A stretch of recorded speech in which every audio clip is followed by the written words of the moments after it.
ગુજરાત સ્થિત HH aluminium private limited રાજકોટમાં દેશનો સૌથી મોટો અને સૌથી અદ્યતન aluminium solar frame manufacturing plant શરૂ કરાયો છે અને ત્યારે રાજકોટના ચીભડા ગામમાં વાર્ષિક 24,000 મેટ્રિક ટન ક્ષમતા ધરાવતો પ્લાન્ટ ભારતમાં 6 ગીગાવોટ સોલાર ઇન્સ્ટોલેશનને સપોર્ટ કરવા માટે પણ સક્ષમ છે।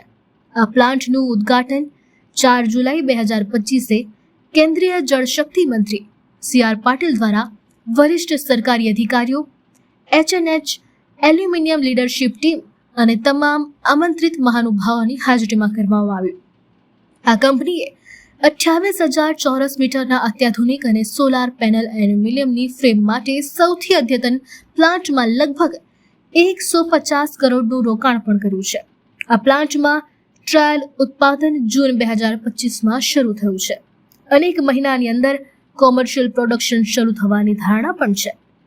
ફૂલ કેપેસિટી પર પ્લાન્ટ વાર્ષિક 700 થી 750 કરોડના વેચાણને ટેકો આપી શકશે।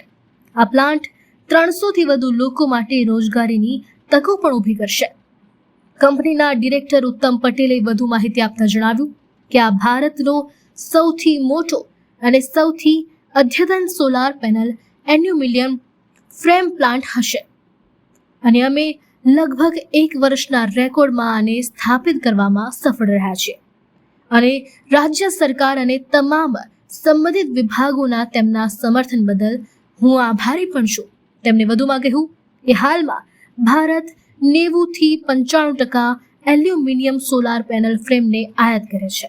આ પ્લાન્ટ સાથે અમે મેક ઇન ઇન્ડિયા પહેલને ટેકો આપવા ઉપરાંત સૌર ઉર્જા ક્ષેત્રમાં સ્થાપિત ઉત્પાદનને પ્રોત્સાહન આપવા તરફ પણ એક અર્થપૂર્ણ પગલું ભરી રહ્યા છીએ। અમે આગામી 1 મહિનામાં વાણિજ્યિક ઉત્પાદન શરૂ કરવાની પણ અપેક્ષા રાખીએ છીએ। અમે રાજકોટમાં અત્યારે ઇન્ડિયાનો સૌથી મોટો સોલાર ફ્રેમનો પ્લાન્ટ શરૂ કરવા જઈ રહ્યા છીએ। આ ઇવેન્ટ ઇનોગ્રેશન માટે છે। અત્યારે અમારું ટ્રાયલ પ્રોડક્શન આજથી શરૂ થશે અને આ મહિનાના એન્ડ સુધીમાં અમે કોમર્શિયલ પ્રોડક્શન સ્ટાર્ટ કરીશું। અમારા પ્લાન્ટની કેપેસિટી મહિનાની 2000 ટન એલ્યુમિનિયમ છે કે જે વર્ષે 6 ગીગાવોટ જેટલું સોલાર ફ્રેમ બનાવશે। નહીં, અમારું ટાર્ગેટ ઓડિયન્સ અત્યારે અમે જે સોલાર પેનલ બનાવે છે એમને ફ્રેમ વેચીશું। Frame it's a part of the solar panel, એક કમ્પોનન્ટ સોલાર પેનલનો છે। એટલે જે લોકો સોલાર પેનલ બનાવતા હશે અત્યારે સોલાર પેનલ જે પણ બનાવે છે અત્યારે 95% ચાઇનાથી ઇમ્પોર્ટ કરે છે અને હવે અમારું એ મેન્યુફેક્ચરિંગ લોકલ શરૂ થશે એટલે એ લોકો ચાઇના ઓવર અમને પ્રિફર કરશે એવી અમારી આશા છે। અને સરકારની બી ઘણી બધી એવી નીતિઓ છે કે જે અમને ફાયદાકારક છે। કે એક એક્ઝામ્પલ આપું તમને કે 11 મહિના પહેલા સરકારે એન્ટી ડમ્પિંગ ડ્યુટી નાખી ચાઇનાના ઇમ્પોર્ટમાં, જે ઇક્વિવેલન્ટ ટુ 14% છે। એટલે અમારું જે ચાઇનાનું ઓછું કોસ્ટિંગ હતું એની સામે અમે રિઝનેબલી ભાવે વેચી શકીશું। હા, અત્યારે અમારું B2B જ છે કારણ કે અમે જે ફ્રેમ છે એ તો બિઝનેસ જ લઈ શકશે, કન્ઝ્યુમર ક્યારે બિઝનેસ ફ્રેમ ખરીદે નહીં। આમ માણસને નહીં, આપણે મેક ઇન ઇન્ડિયાને પ્રમોટ કરી રહ્યા છીએ। એટલે અત્યારે જે મોટાભાગની ફ્રેમ્સ આવે છે એ સોલાર પેનલમાં એ ચાઇના મેડ હોય છે।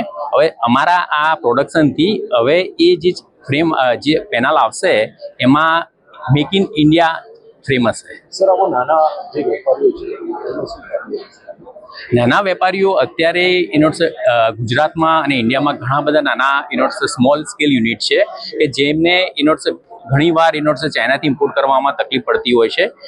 એ લોકોને અમે ઇઝીલી સપ્લાય આપી શકીશું।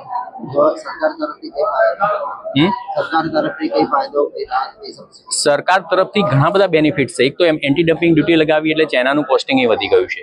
બીજું, સબસિડી જે સરકાર આપે છે એમાં બી સરકારના અમુક એવા રૂલ્સ છે કે મેક ઇન ઇન્ડિયા જે પણ વસ્તુઓ હોય એમાં સબસિડી આપવી, જે ઇમ્પોર્ટેડ આઇટમ્સમાં એ લોકોએ સબસિડી આપવાની અત્યારે નથી આપતી અને એના લીધે થઈને પણ મેક ઇન ઇન્ડિયાને પ્રમોશન મળે છે।